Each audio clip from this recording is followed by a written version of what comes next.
بسم الله الرحمن الرحيم. صلى الله عليك يا رسول الله. صلى الله عليك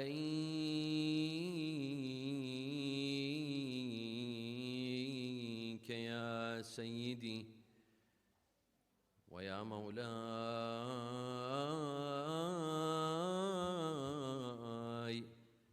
يا أبا عبد الله. يا رحمة الله الواسعة ويا باب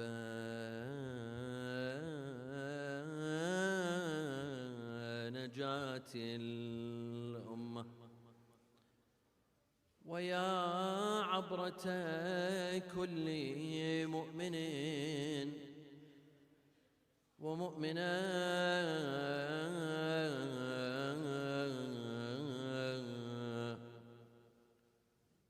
يا مظلوم يا غريب يا شهيد كربلاء. يا ليتنا كنا معكم سادتي فنفوز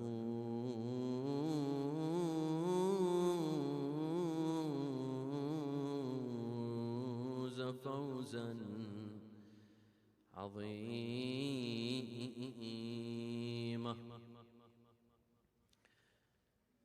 أعوذ بالله من الشيطان الرجيم. بسم الله الرحمن الرحيم. اليوم أحل لكم الطيبات وطعام الذين أوتوا الكتاب حل لكم وطعامكم حل لهم. صلوا على محمد وآل محمد.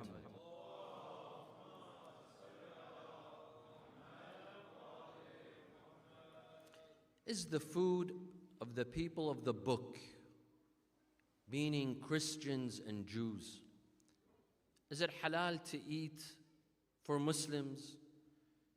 This has been a topic of much debate between scholars and jurists. For centuries, it has been debated whether the food of Ahlul Kitab, Christians and Jews, meaning meat that has not reached the requirement of Islamic dhabiha, meaning it was not facing the Qibla when slaughtered, the name of Allah was not mentioned when slaughtered, and so on and so forth. The one slaughtering was not a Muslim. Is this halal for Muslims to eat? This is a debate. And of course, this is a very pertinent issue for Muslims living in the West. If we reach the conclusion that the food of Ahlul Kitab is halal, then this makes things easier for you and me and for those who live in the West. That means we no longer need to look for halal food, Muslim restaurants, or Muslim butchers that have slaughtered in the Islamic way. We can go to any restaurant owned by a Christian or a Jew and eat that food. Of course, there are some today who are not even jurists, but they've read this verse in Surah Al-Ma'idah and they say, yes, the food of Ahlul Kitab is halal. Why? Because the Quran says so. Where? They say the verse says, الْيَوْمَ أَحُلَّ لَكُمْ الطَّيِّبَاتِ. Today all good things have been made halal for you. وَطَعَامُ الَّذِينَ أُوتُوا الْكِتَابِ حِلٌّ لَكُمْ. And the food of the people of the book has become lawful for you. The Quran is very clear. It doesn't require any interpretation or translation or explanation. The Quran is being very clear that the food of the people of the book is halal for you. First of all, my dear friends, This is a scholarly debate. This is not meant for any random person who knows how to recite the Quran to develop an opinion on Islamic law. This is very dangerous. To come and say, I believe that the Quran says that the food of the people of Ahl al-Kitab is lawful. I'm sorry. But who are you to say this? How did you develop this opinion? Do you understand what the verse is trying to say? Do you know the context of the verse? What was the verse before it? What was the verse after it?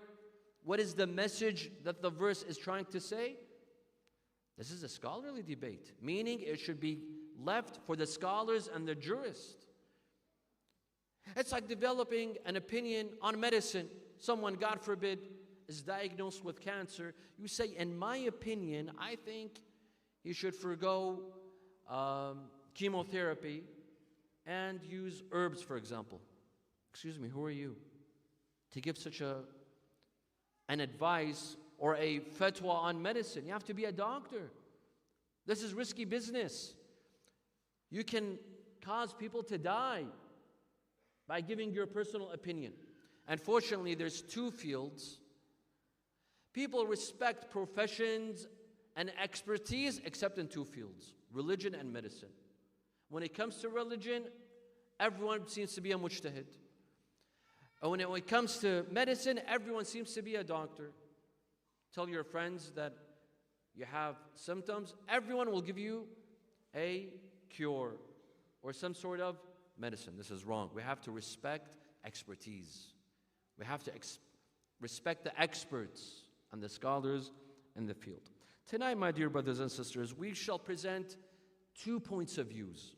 One point of view that states that the food of the people of the book is lawful and is halal.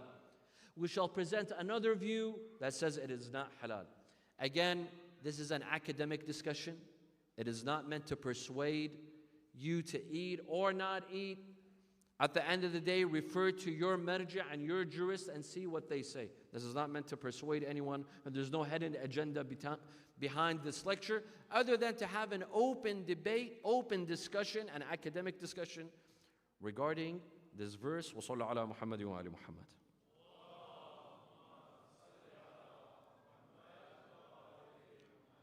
Before presenting the two views, let's give a few introductions. Number one, in the early days, Islam had to take certain measures. Islam had certain temporary laws, and they were meant to be temporary, not for all times, but only for the early days. Why? To protect the community, to protect the identity of its followers. For certain reasons, Islam in the early days had certain temporary laws that today they are no longer applicable. For example, it was encouraged to dye your beard. We have a hadith by Rasulullah that says, dye your beard. Don't keep a gray or white beard. Dye your beard. But this was a temporary law.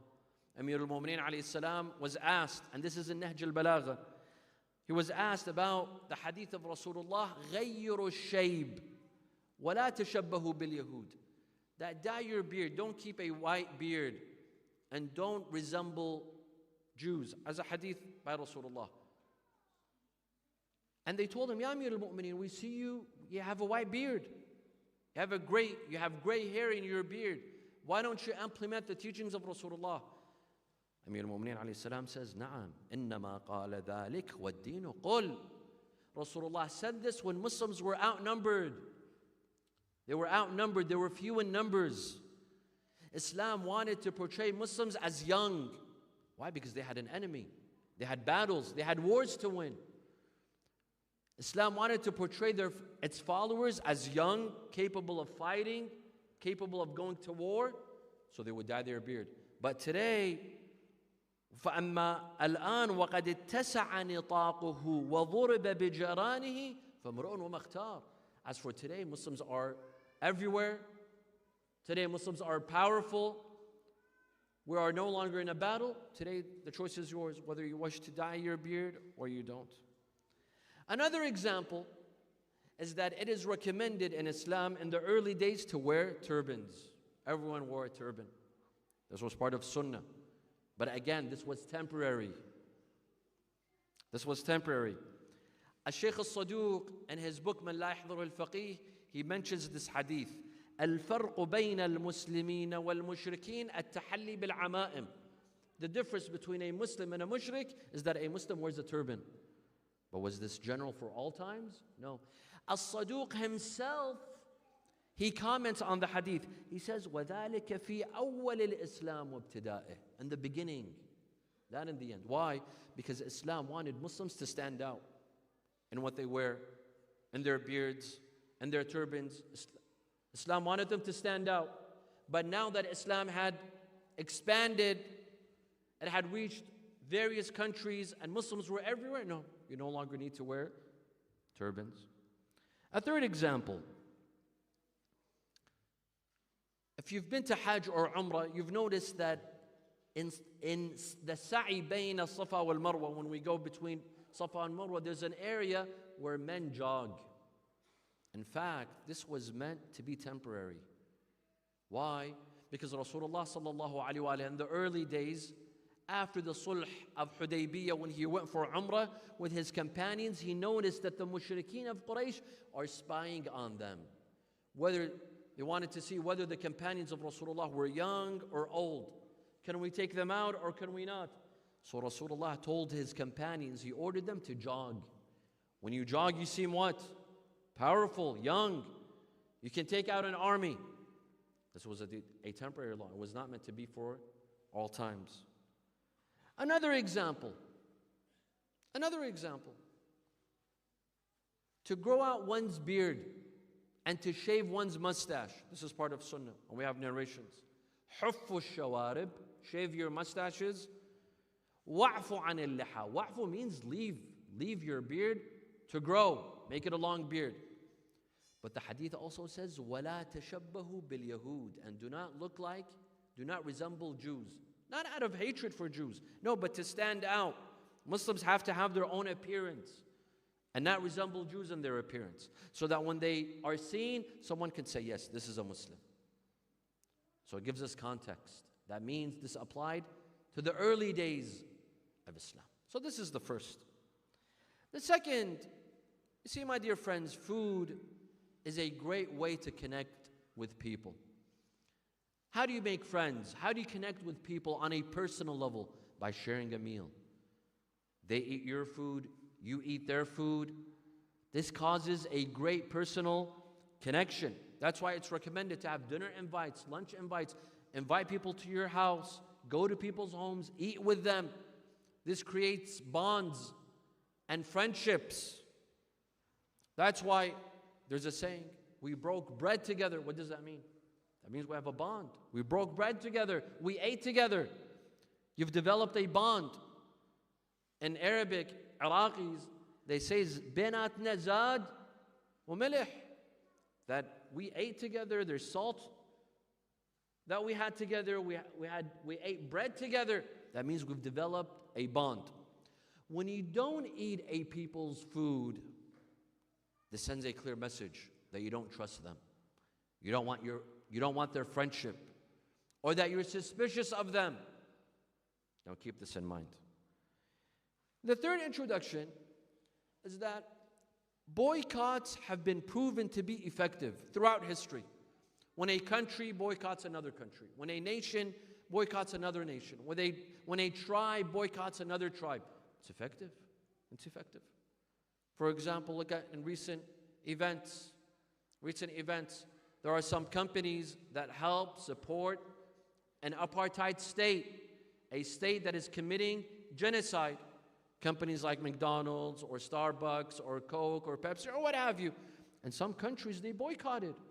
Here in the West, some boycotted these companies and they lost a great deal of money. Millions of dollars that they lost. That means boycotts are effective.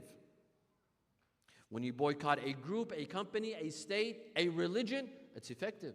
Sanctions are effective.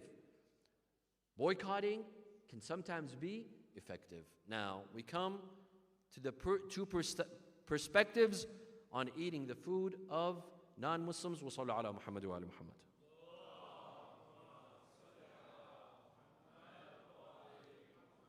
The first camp, the first group says that the food of Ahl al-Kitab is halal. The food of Christians and Jews is halal. We no longer need to slaughter in the Islamic way. If meat is slaughtered by a Jew or a Christian in their way, it is halal. Why? They say the verse is very clear. اليوم أحل لكم الطيبات وطعام الذين أوتوا الكتاب حل لكم. The food of the people of the book is halal for you. Doesn't get more clear than this. The verse is very, very clear. Then they say ta'am. The word ta'am is general. Ta'am could include rice. It includes meat, chicken, fish, lamb. This is all ta'am. This is all food. Today when we say ta'am, it includes all of this. It includes meat. It is not restricted to wheat and barley. Because the other camp, as we shall see, they say that ta'am means wheat and barley. This camp says ta'am is not just wheat and barley. Why? Because the wheat and barley of the people of the book was never haram for it to become halal today. Allah is saying, الْيَوْمَ أُحِلَّ لَكُمُ الطَّيِّبَاتِ. Today it has become lawful to you. That means yesterday it was what? Was it unlawful? Yesterday it was haram. Today it has become halal. The wheat and barley of the people of the book, it was never haram for it to become halal today. You see? But their meat was haram. Today it has become halal. This is their argument. And then they say that this verse is revealed in Surah Al-Ma'idah. Surah Al-Ma'idah is the final verse that was revealed upon Rasulullah sallallahu alaihi wasallam. And it is known to abrogate and perform naskh of all of the verses and chapters before it. So if there is any verse that says you cannot eat food unless it is slaughtered correctly or the name of Allah is mentioned, this verse abrogates that verse. طيب. And then finally, they support their argument, and of course I'm only summarizing. They support their argument with the following. وَصَلَّ عَلَى مُحَمَّدٍ وَآلِ مُحَمَّدٍ.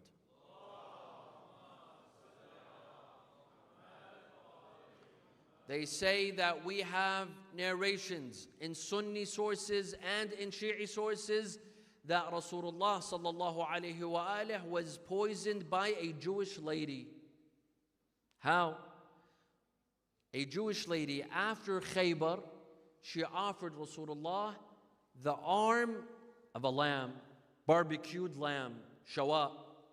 And Rasulullah ate, and he was poisoned, and he almost died.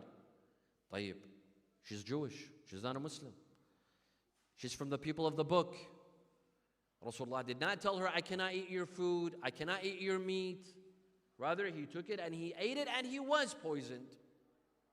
So for example, in Sahih Abi Dawood, one of the 6 main sources of hadith for our brothers and sisters in Sunni Islam, that Rasulullah sallallahu alaihi wasallam would accept gifts and he would not accept sadaqah.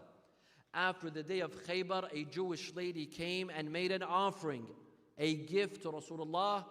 She brought him some lamb, ذراع الغنم, the arm of a lamb, and she told him, Ya Rasulullah, this is a gift for you. Rasulullah accepted the gift. Before eating, one of his companions by the name of Bishr ibn al-Bara, he ate. As soon as he ate, Allah allowed the lamb, the meat, to speak. This is in the Sunni hadith and in the Shi'i hadith. The meat started to speak to Rasulullah, telling him, Ya Rasulullah, do not eat me, I am poisonous.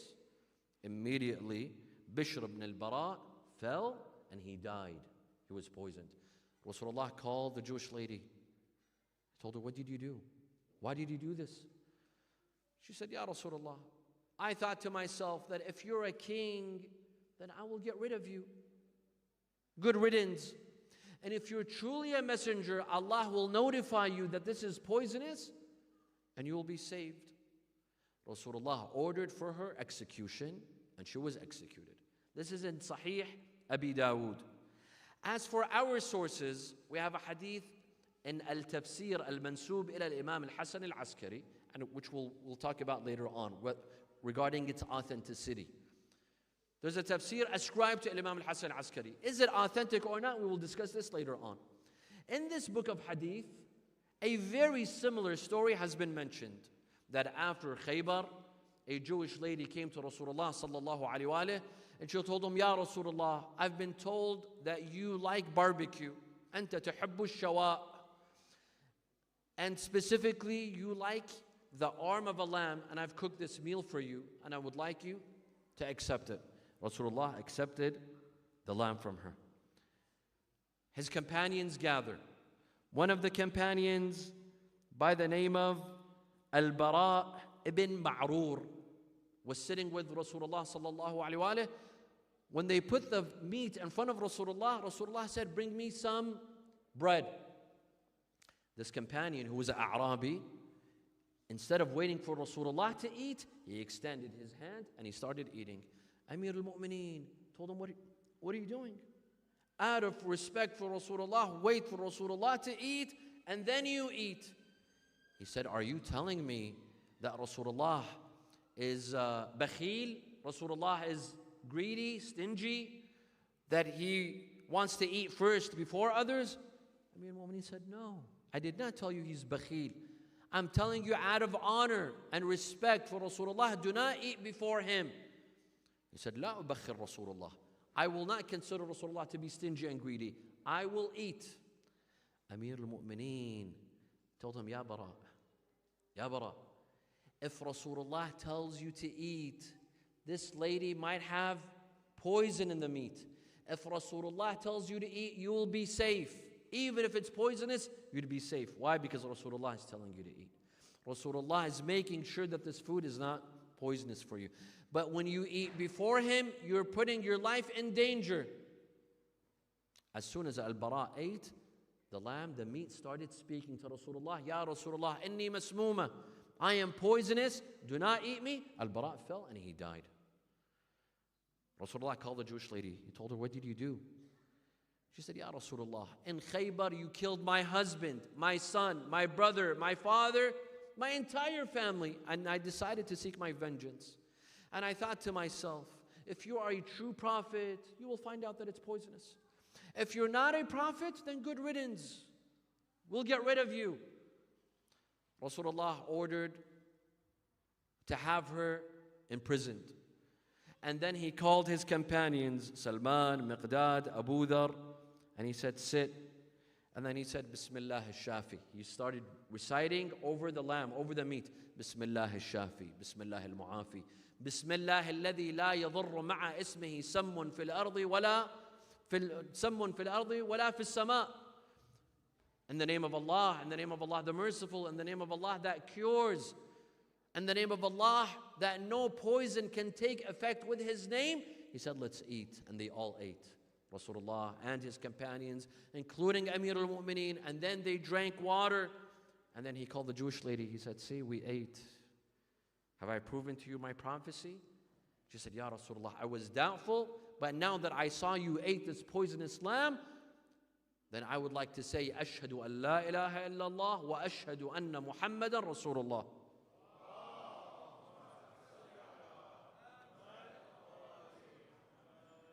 طيب. This is one perspective. The other perspective, which is the majority of our jurists, the majority of our scholars, they say that the food of the people of Ahl al-Kitab is haram.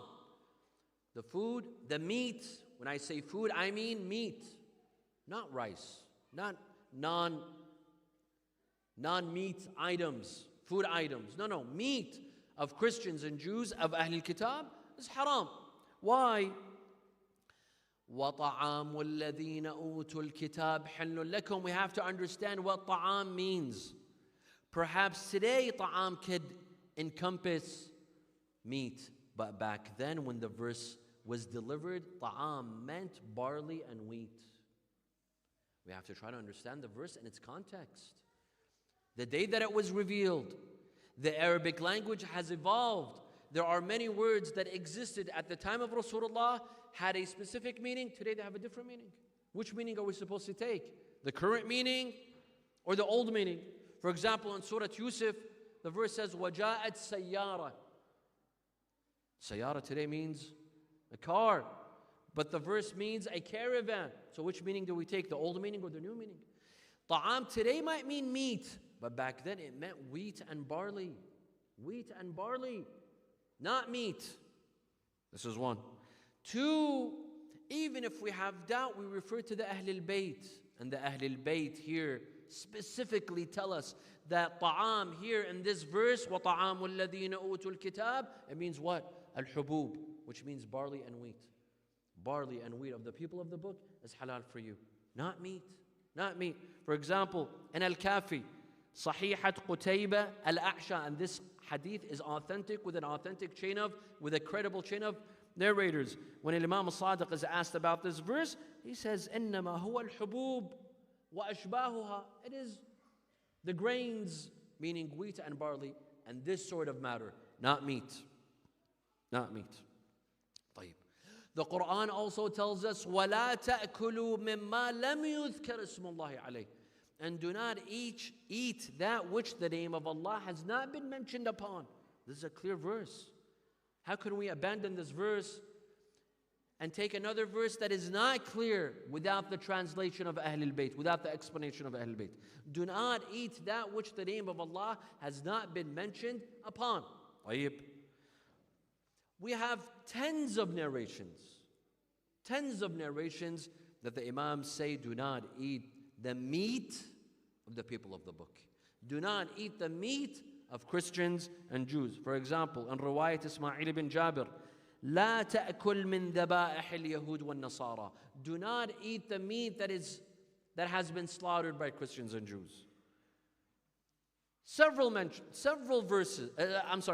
narrations that say, do not eat the meat of the people of the book. Do not eat the meat of Christians and Jews. This is strong evidence. This is strong evidence. We cannot rely on one verse and explain it and interpret it in the way we want and abandon this mountain full of a proof the size of a mountain. Correct? طيب. Now there's an argument that says wheat and barley was never haram. The verse is saying today it's become halal for you. Today it has been made halal for you. طعام الذين أوتوا الكتاب حل لكم اليوم, today. But the wheat and barley of the people of the book was never haram previously for it to become halal today. So how do we answer this? The second perspective, how does it refute this question? The answer is that there was a boycott.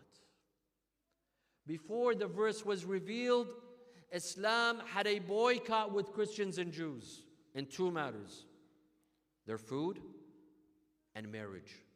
You cannot eat their food and you cannot marry their woman. There was complete segregation. There was a complete boycott.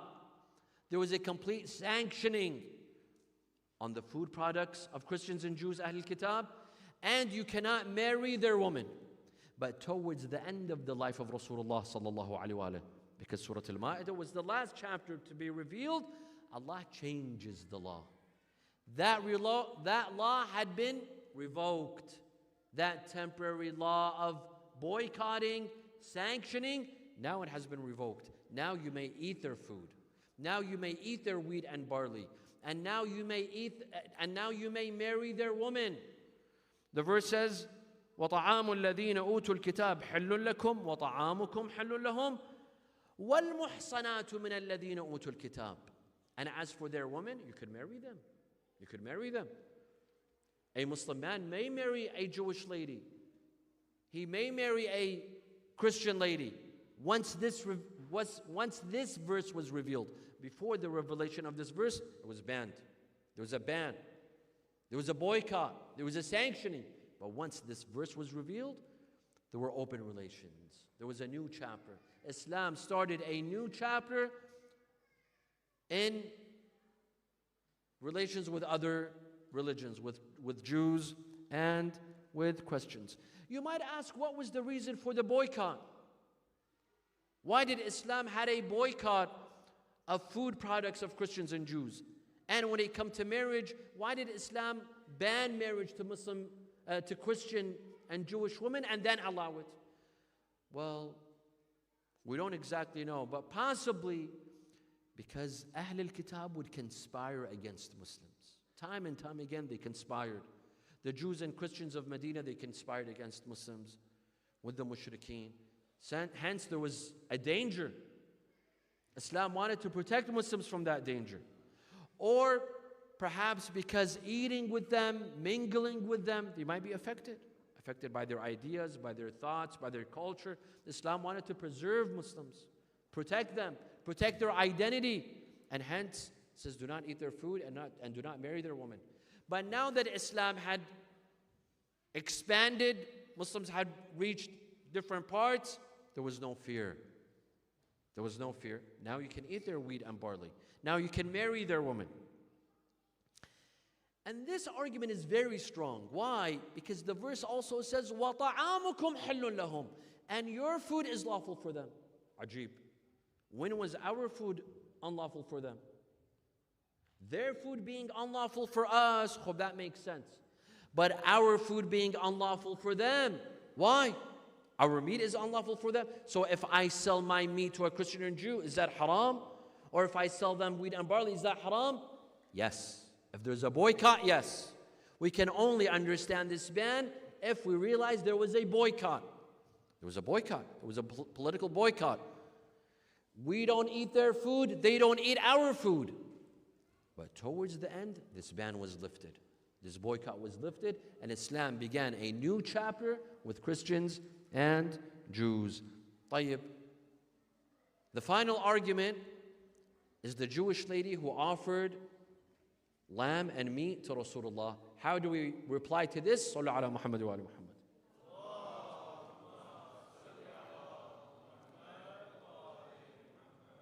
Yes, it is true that this narration has been narrated in both our sources and in Sunni sources. It's in Sahih Abi Dawood, and it's been mentioned in a tafsir al-mansub al-Imam al-Hasan Askari, a tafsir that has been ascribed to Imam al-Hasan Askari. However, both narrations are unreliable. The Sunni narration and the Shia narration. As for the Shia narration, it has a weak sanad, it has a weak chain of narrators, and in fact, the book of tafsir of Imam al-Hasan Askari, it is not reliable. Sayyid al-Khoi flat out says that this book has been ascribed to Imam al-Hasan Askari. It does not belong to Imam al-Hasan Askari. We do not know of a tafsir that was written by Imam al-Hasan Askari. Hence, we question the authenticity of this tafsir. Sayyid al-Khoi, Sayyid al-Sistani, and many of our scholars, they question the authenticity of this tafsir. This is one. Two, how can Rasulullah sallallahu alayhi wa alayhi naively accept food from a Jewish lady when, after Khaybar, after the battle of Khaybar, naively accept food from a Jewish lady, while there's a great chance that it could be poisonous, and Rasulullah eats that food? This is very difficult to believe that Rasulullah would be naive to do such a thing. Rasulullah is wise. He's politically smart and intelligent. How would he do such a thing? Two, how could he forgive her? Because in the tafsir of Imam al-Hasan Askari, it says at the end that Rasulullah forgave her, and he even told her, don't worry about the companion that died. It's because he disrespected me and he ate before me, and so it's okay that he died. This is unacceptable as well. How can he forgive her? She purposely tried to poison him and his companions. This was attempted murder. He definitely cannot forgive her. Three, there's contradictions between the Sunni version and the Shia version. First of all, the name of the Sahabi. In the Sunni's narration, it's Al-Bishr ibn al-Bara. In the Shia version, it's Al-Bara ibn Ma'rur. Ibn Ma'rur. So who is it? This guy or the other? Two, the Sunni version says that Rasulullah killed the Jewish lady. And the Shia version, it says that Rasulullah forgave the Jewish lady. So we don't know. Did he forgive her or did he kill her? There's a contradiction between the two different traditions. In fact, my dear brothers and sisters, we as followers of Ahlul Bayt, we believe that Rasulullah was poisoned, but not by the Jewish lady. Rasulullah was poisoned by someone else, from his own community, from his own followers. No, from his own household. Need I say more? Someone from his own household. Yes, Rasulullah was assassinated at the hands of the closest people to him, living in his own house, sleeping under his roof. Rasulullah was assassinated. We know for a fact that there was a plan to get rid of Rasulullah. There was a plan to assassinate him. Rasulullah tells the Sahaba to go out with Usama bin Zayd, go out, set out the army. جهزوا جيش أسامة لعن الله من تخلف عن جيش أسامة. Go out. May Allah curse those who did not go out with Usama. Some Sahaba went, and there were some Sahaba that didn't. Namely Abu Bakr and Umar. They did not set out for battle with Usama. Why? Why? Why is it that on the day of the Prophet's death, it was a Monday. Rasulullah passed away on Monday. For Salat al-Fajr, he could not get up for Salat al-Fajr to lead Salah. Who attempted to lead? Who attempted to lead? Abu Bakr. He attempted, and he was not successful. They say that Rasulullah allowed him to pray in his place, and they have contradictions, or that Rasulullah led, and Abu Bakr stood behind Rasulullah, and everyone else stood behind Abu Bakr. That doesn't make sense. If Rasulullah is leading the Jama'ah, then why stand behind Abu Bakr? In fact, our version of the story is that Rasulullah got up from his bed. On the day that he died, he removed Abu Bakr from the sajjadah, and he sat down, and he led salah while sitting down. And this is not allowed except for Rasulullah sallallahu alaihi wasallam, to lead salah while sitting down. And he removed Abu Bakr from his sajjadah. He did not allow him to pray. So many signs that tell us that there was an assassination attempt. Why wasn't Rasulullah allowed to write his will? Why did the man say, "Inna rajula la yahjur"? Rasulullah is speaking nonsense. This was all part of the scheme. This was all part of the plan. Why did they gather at Saqifa the day that Rasulullah left? The day that he left, they gathered at Saqifa. They didn't waste a minute. Why?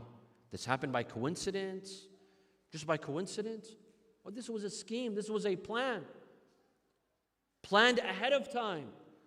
Rasulullah was assassinated from someone from inside his house. Not by a Jewish lady. Not by a Jewish lady. But someone from his house. Look what they did to his family. Rasulullah wasn't even buried yet. They come to his house and they ask for allegiance.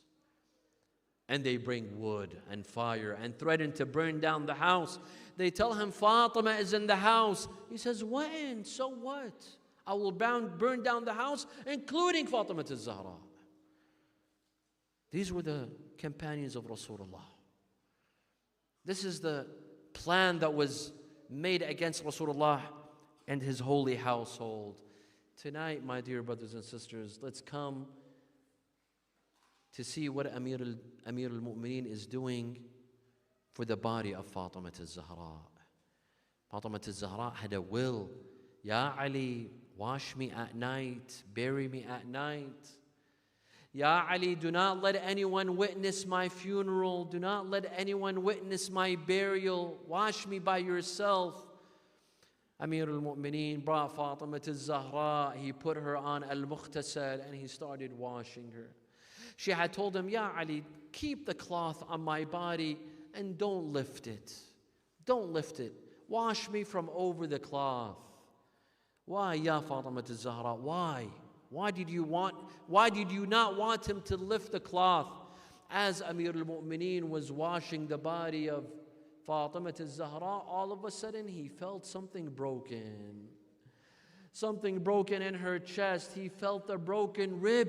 He called Asma, Ya Asma, what is this that I feel in the chest of Fatima? I feel a broken rib in her chest. She said, Ya Amir al-Mu'mineen, Fatima had a broken rib, but she never told you. She did not want to upset you. Ya Amir al-Mu'mineen. Amir al-Mu'mineen sat on the ground and he started wailing and crying for the broken rib of Fatima Zahra alayha salam. I say, Ya Amir al-Mu'mineen, Ya Amir al-Mu'mineen, there was one rib that you felt broken in the chest of Fatima.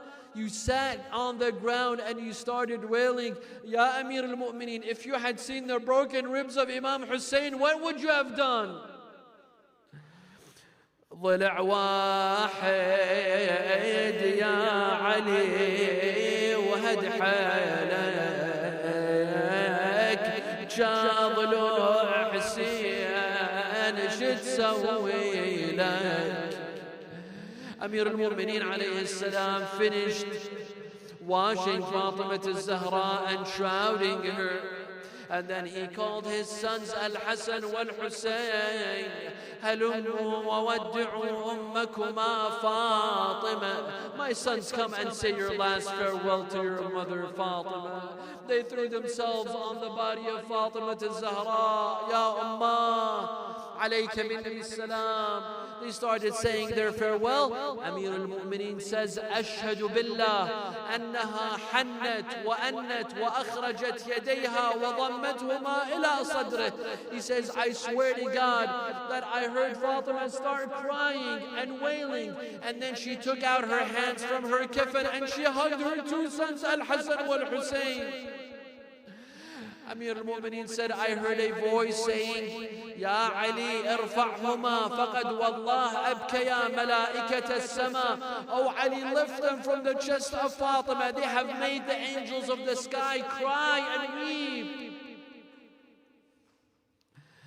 Amir al-Mu'mineen takes Fatima Zahra alayha salam to her final resting place that only he knew about, along with a handful of his companions, Salman, Miqdad, Abu Dhar. He goes and buries Fatima Zahra along with Al-Hasan wal-Hussein in the middle of the night. This ummah, the ummah of Rasulullah, did not witness the burial of the daughter of the Prophet of this nation. She was buried in the middle of the night. Amir al-Mu'mineen finishes burying her, and then he removes the sand from his hands. He faces the grave of Rasulullah and he says, Assalamu alayka ya Rasulullah, anni wa an ibnatika al-nazilati fi jiwarik. Peace be upon you, ya Rasulullah, and on my behalf and on the behalf of your daughter Fatima, who is coming to greet you tonight. قل يا رسول الله عن صفيتك صبري. Ya Rasulullah, I have lost patience over the loss. I have lost patience over the loss of your daughter Fatima. فلقد استرجعت الوديعة وأخذت الرهينة. Rasulullah, Ya Rasulullah, today I'm giving you back what you trusted me. What is Amir al-Mu'mineen talking about? The day of their wedding, the day of the wedding of Amir al-Mu'mineen and Fatima Zahra. Rasulullah held their hands and he put the hand of Fatima in the hands of Amir al-Mu'mineen and he said, Ya Ali, I'm trusting you with my daughter. Take care of my daughter, Ya Ali. Make sure no evil happens to her. Tonight Amir al-Mu'mineen tells him, Ya Rasulullah, I'm giving you back the trust. But Ya Rasulullah, I'm very embarrassed. She's coming back to you with broken ribs. Forgive me, Ya Rasulullah. لقد استرجعت الوديعة وأخذت الرهينة أما حزني فسرمد وأما ليلي فمسهد. Ya Rasulullah, I can no longer sleep. My nights will be without sleep, and my sadness will be forever. Will last forever, Ya Rasulullah. والسلام عليكما سلام مودع لا قال ولا سئل. Amir al-Mu'mineen remains on the grave of Fatima Zahra, reciting Quran, weeping and crying. He falls asleep over the grave of Fatima. And one of the nights that he had come to visit her, he fell asleep on the grave of Fatima Zahra alayha salam. She comes to him in her grave, in her dream, in his dream. She tells him, Ya Amir al-Mu'mineen, thank you for coming to my grave. Ya Amir al-Mu'mineen, but now it is time to go back home. Why, Ya Fatima? She told him, Ya Amir al-Mu'mineen, Zainab has woken up in the middle of the night and she's asking about me. And you're not in the house. Go back, Ya Ali. Go back to Zainab. Go back to Zainab.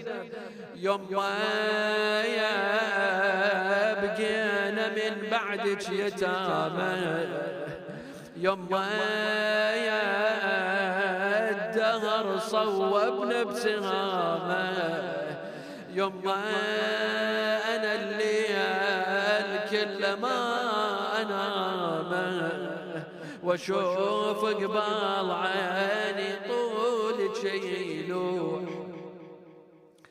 لا حول ولا قوة إلا بالله العلي العظيم. إنا لله وإنا إليه راجعون. وسيعلم الذين ظلموا أي منقلب ينقلبون والعاقبة للمتقين. نسألك اللهم وندعوك باسمك العلي الأعظم الأعز الأجل الأكرم يا الله. اللهم لا تدع لنا ذنبا إلا غفرته ولا هما إلا فرجته ولا عيبا إلا سترته ولا خوفا إلا آمنته ولا رزقا إلا بسطته ولا شغلا إلا جمعته ولا مرضا إلا شفيته ولا غائبا إلا حفظته وأدنيته ولا حاجة من حوائج الدنيا والآخرة لك فيها رضا ولنا فيها صلاح إلا قضيتها ويسرتها يا أرحم الراحمين. ولأرواح المؤمنين والمؤمنات والعلماء والشهداء نقرأ سورة الفاتحة مع الصلوات.